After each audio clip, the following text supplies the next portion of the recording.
Hello everyone. So it's the start of a new year and today we are going to create a new tutorial using HTML and CSS animations, and what we are going to build today is a basic new year greeting card.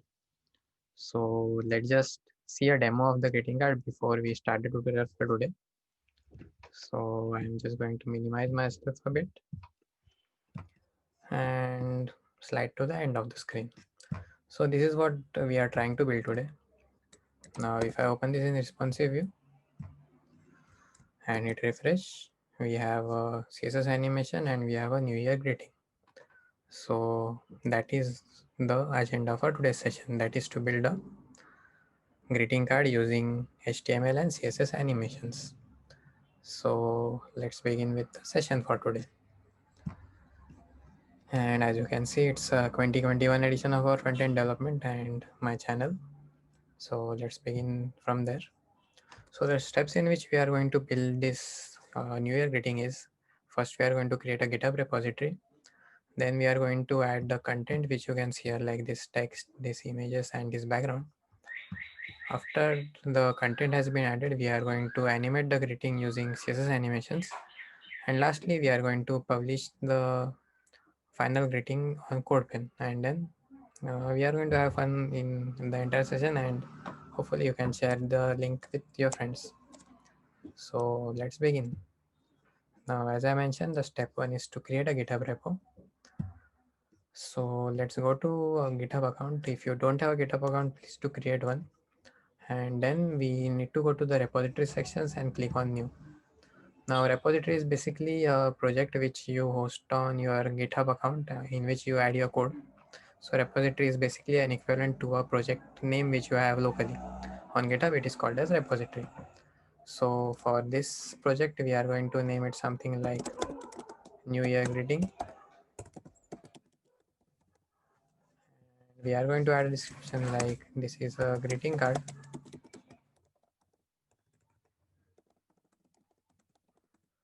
for New Year. Now let's just keep this repo as public. We need a readme for this repo, and for license I'm going to add a MIT license, I guess, so that anyone can use it.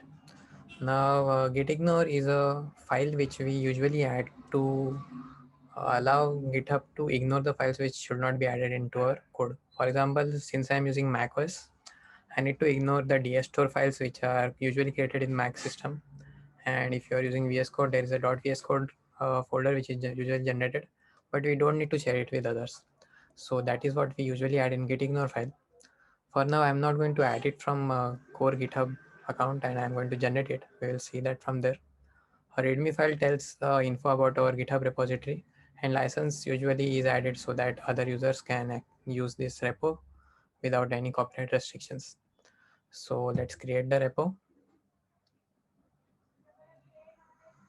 Once we have created the repo, as you can see, we have a README file with some heading and a greeting card for New Year as a description. Let's edit this title a bit because I don't see it. It has a proper name for my repo.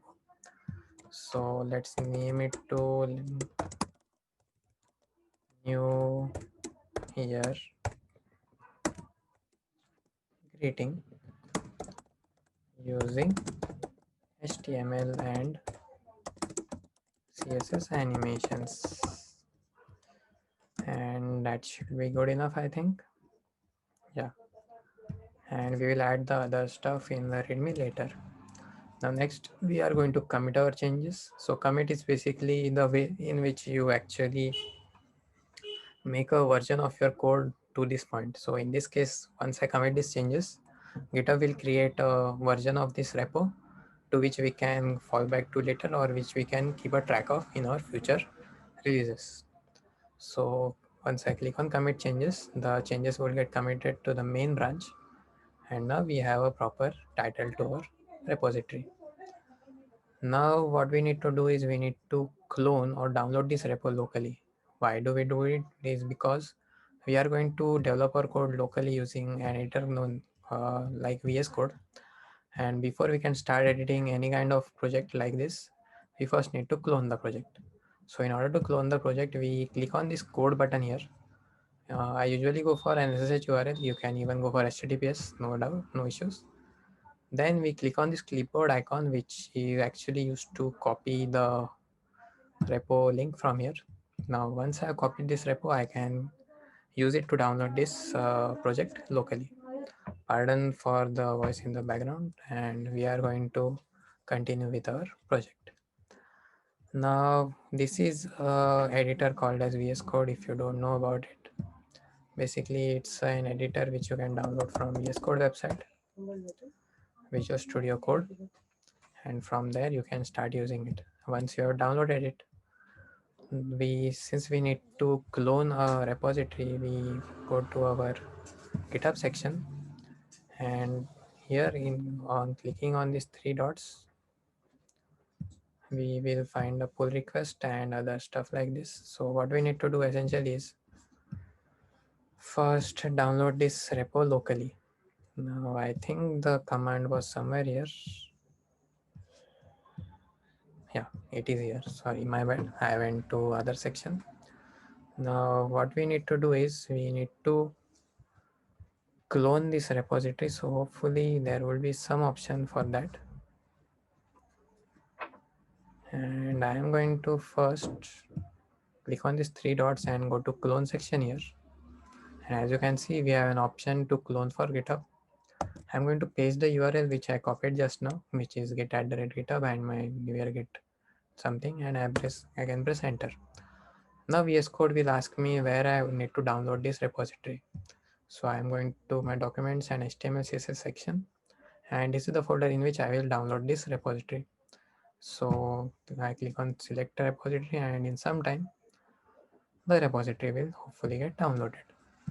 Now let's go and check whether it got downloaded here. And as you can see, we have a New Year greeting folder created here with the files which were present in our online repository. Okay. Now the next thing that we need to do is we need to open the folder in our VS Code. So let's do that. And we have our project open. Now the next and most important thing that I actually need to do is I need to add a git ignore. Else there will be some files from my macOS system which will get published in my GitHub repo which I don't want to add. So in order to create a git ignore file, there is a good website which got launched recently called as gitignore.io. You can just search for gitignore.io and go to this TopTal website. Here you can specify what kind of project you are building and what kind of files need to be ignored in your code. In my case, I need to ignore all the files which are created in Mac OS.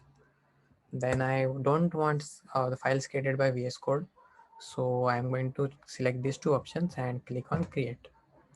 And as you can see, we have a gitignore file created here. Next, what we need to do is we need to copy this file completely right from top to bottom and go to our repository location, click on this new file button. There is a new folder on the right hand side. We need to click on new file and give it a name called as gitignore. Hit enter and paste all our ignored files. So basically this dstore folder should not be added to our GitHub repo. I had once did that mistake during workshops, and yeah, I make sure that I don't repeat that mistake again. Then we have a VS Code folder which we shouldn't add in our GitHub repo. So now we have a gitignore added. Next thing that we need to do is we need to commit these changes or push these changes back to our online repository. Now this was the repo which we had created, right? So the way in which you publish your local changes to your GitHub repo is using three steps, which is stage, commit, and push, SCP. Staging is actually selecting all those files which we need to actually push to or upload to our GitHub repository. So by clicking this plus sign here, I stage those changes. Next, I click on these three dots and go to commit section and click on commit stage. Commit stage basically commits these changes locally so that we have a version of this project with gitignore file added. So we need to add a message to this commit so that we know that what kind of changes we made in this version of our project. So in this case, I added a gitignore file. So I'm just going to added gitignore file as my commit message and hit enter. Now my change is committed. So next thing that we need to do is we need to upload these changes back to our repo, right? For that, the command which we need to use is called as push, and we have a push option here. We click on that, and now all my changes which were made locally will get pushed into my repository. Now as you can see, we have just two files here. Once I hit refresh, my gitignore file got added here. Now the commits that I mentioned here can be seen here. So these are basically the versions of our project, starting from our initial commit. Then we updated the readme file online, and then we added a gitignore file just now. So that finishes our first part of our agenda session, which is creating a GitHub repo for our project. So let's move over to our second step. Now the second step is to add the greeting content, right? So as you can see in this content, we have a box and we have text and stuff like that. So let's continue with that. Now let's come back to our original repo and click on new file.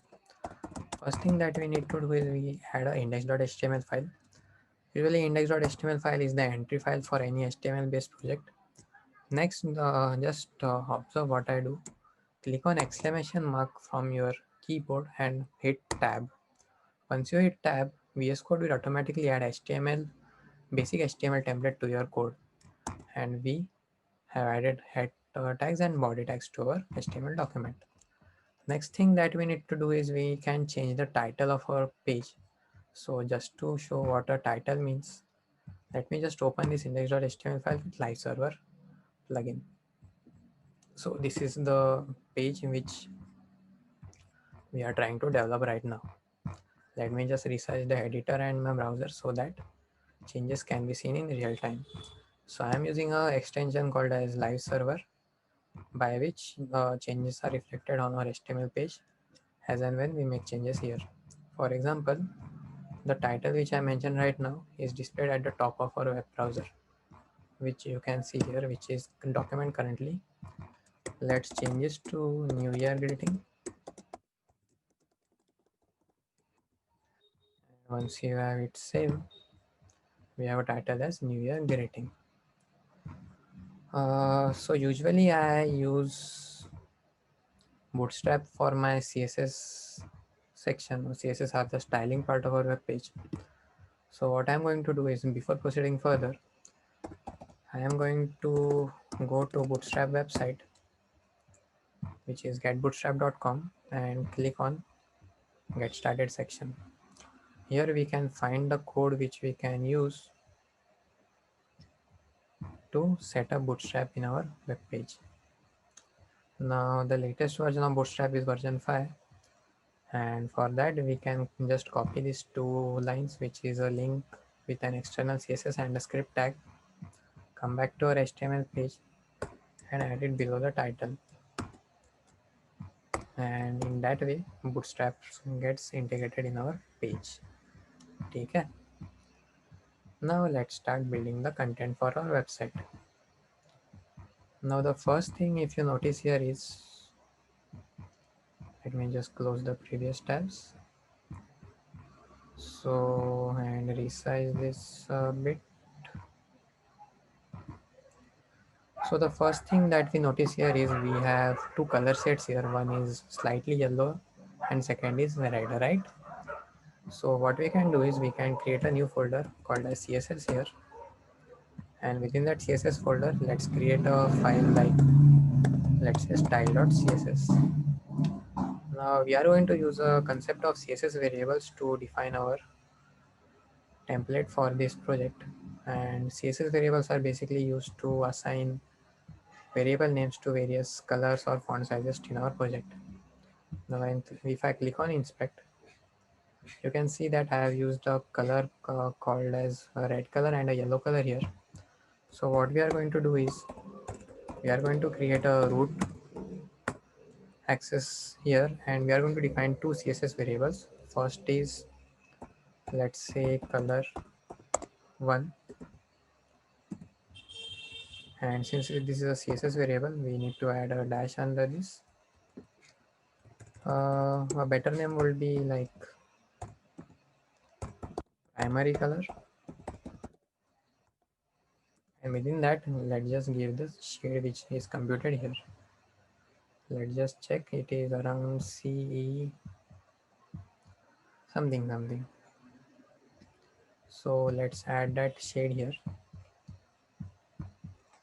which is slash CE 171D. Now you can add any kind of shade that you like.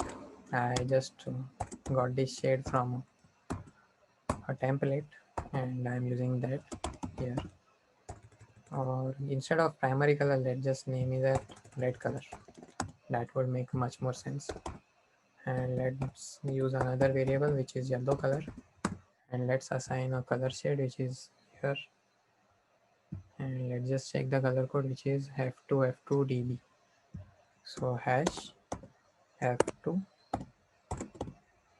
f2db. Okay, so now we have defined two colors which we are going to use in our project. Now let's come back to our project and let's get back to our index.html file.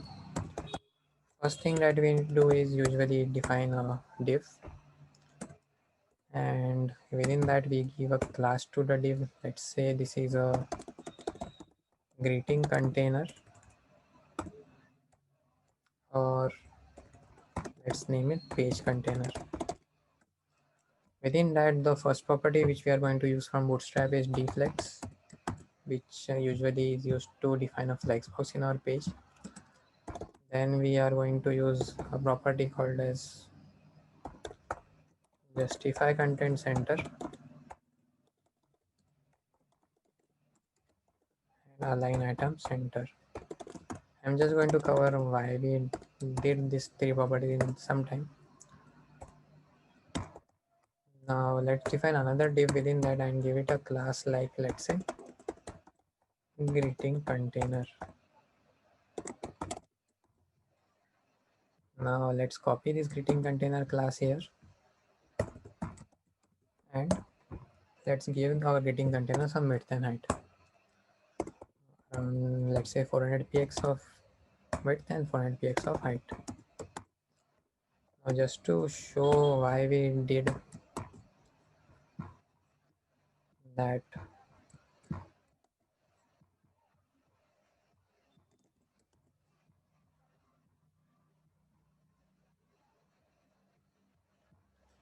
thing, first thing that we need to do is obviously we need to add a link to our CSS file which we just created. So we added a link tag using link/tab. So that's a shorthand. You type link and press tab to add a link for your file. Then we go to CSS folder and add style.css. So this is basically the container which we are using right now. Now dflex is used to center this container basically. If we don't add these two properties, which is justify content center and align item center, my container will get aligned at the left hand side of our page. I wanted it to be centered, which is why I added a justify content center and align item center. Now another thing that I need to do is I need to keep the height of the page to 100% of my, the height of my div to 100% of my page. For that we are going to use something called as vh100. Let me just check. It is a sizing property. VH is basically viewport height, and we use something like VH100 to give it 100% height. Now just observe the page when I hit save. So basically this page is horizontally centered but not vertically centered.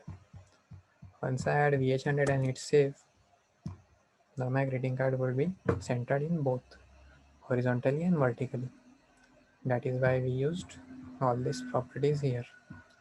Now obviously I don't want a background color for this greeting container, so let me just remove it. And Next thing that we need to do is add a left and right section here. As you can see, we had a left section which had the image, right section which had the text. So let's continue with that. We add two divs here, one for right and other for left. Let's give it a name like greeting card, or let's just give it a name like left section,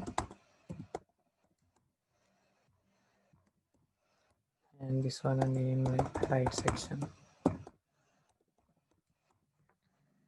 And we are done with left and right section for our page. Next, copy this left section here. Let's give it a width of 200 px, height of 400 pixels, and the background color of our yellow color, which is defined at the top.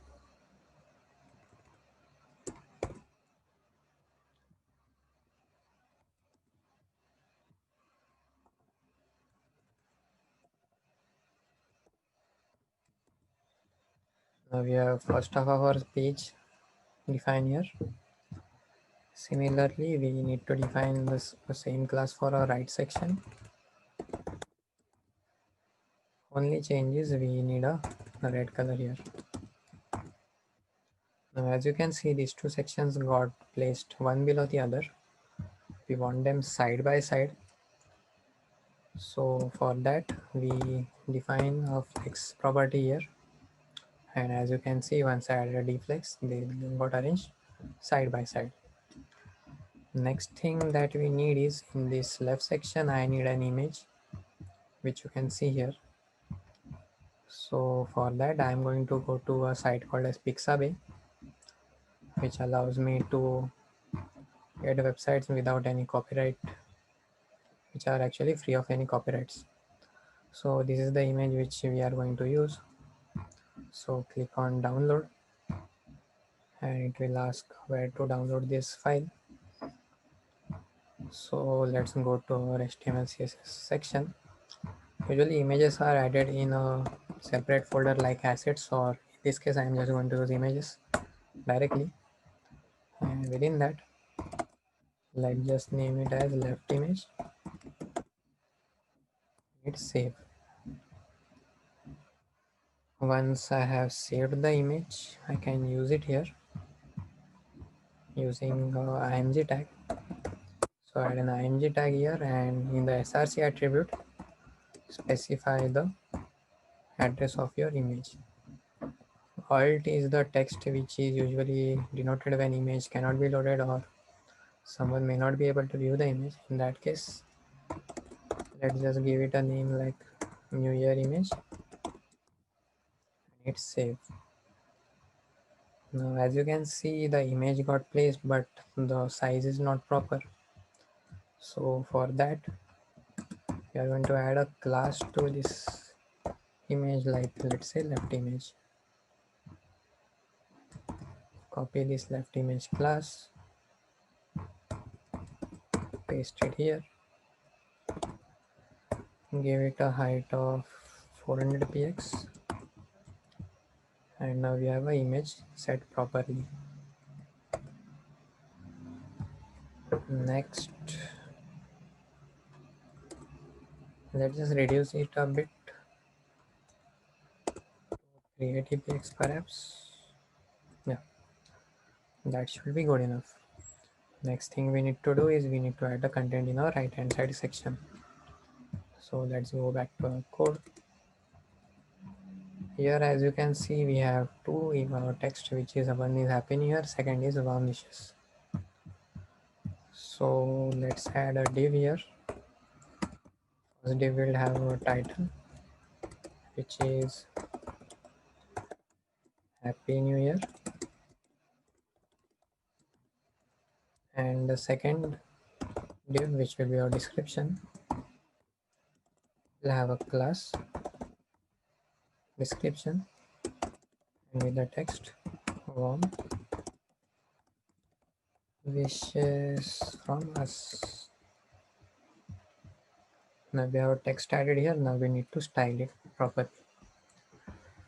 So the font which you see here is an external font, and which we are going to use is something called as Dancing Script. Now this font can be directly downloaded from a website called as Google Fonts, which is a site to get different kind of fonts. So in that we are going to get a regular font and a bold font. Now as you can see in the link or the right hand side here, we have a code which we need to use or copy into our website to use this font. First is a link tag. Copy that link tag and add it in your website. Once that is done, we need to add a font family like this to the text which we want to add a script or the font. So in that case, let's add a new class which is title, add a font family which is dancing script, and let's just check. So now we have our text with a dancing script font. Let's give it a color of yellow so that it is visible properly. So for color we use a color attribute. Again we go for var and let's just use yellow color. Next we need a bigger font, so we go for 1.5 Arial. Arial are basically relative fonts. We can increase them later. Once we have our title defined, next we need to add a similar font family to our warm wishes. For that I'm going to use Worksens, I think.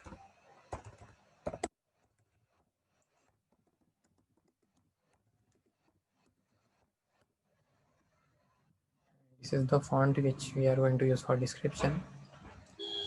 Again we set in the font which we want. We are going to choose a regular style and bold just in case I need it.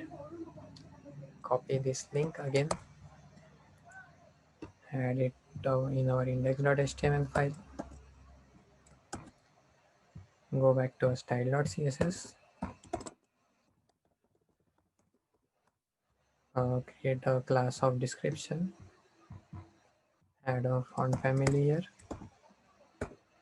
then color is again which we used previously, which is yellow. Let's just add all that here again, and now we have a font which is somewhat looking like the font which we had in mind. In the right section again we need to center this font vertically and horizontally. For that we use a deflex property,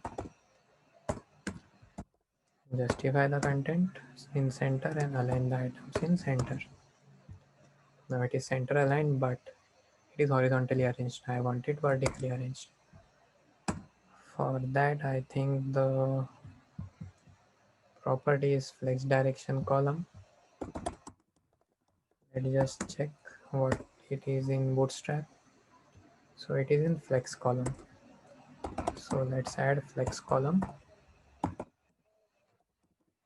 class here so that this horizontally arranged text is vertically arranged.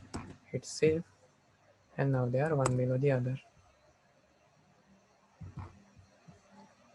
Since I want the description to be in center aligned, we can use a property called as text center, and now they are centrally aligned.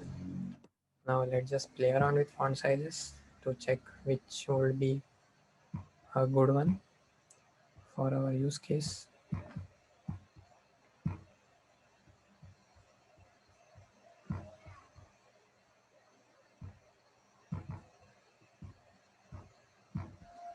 Mhm. So let's go from 1.5 to 1.8. 1.9 is a good one, I think. So I'm just going to go back to my code and add this as 1.9 REM. This is basically inspector view. The way to access is click on right click and go to inspect, and from there you can play around with all the CSS properties. and warm wishes need to be a bit smaller in size. Let's see how much it looks like in 1 rem.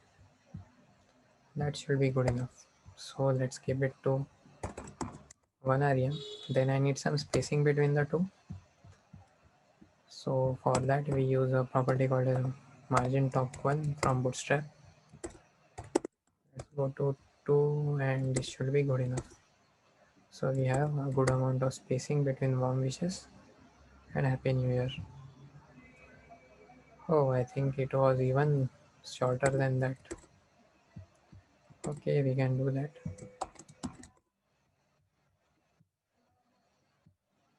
So let's increase this size a bit more in that case. So let's keep it as 2 rem. Again, I think we need to add a text center property here as well. And warm wishes need to be a bit more smaller. That is good enough. And that finishes the second part of our web page, which is adding the content. Let's continue to our third part after a short break.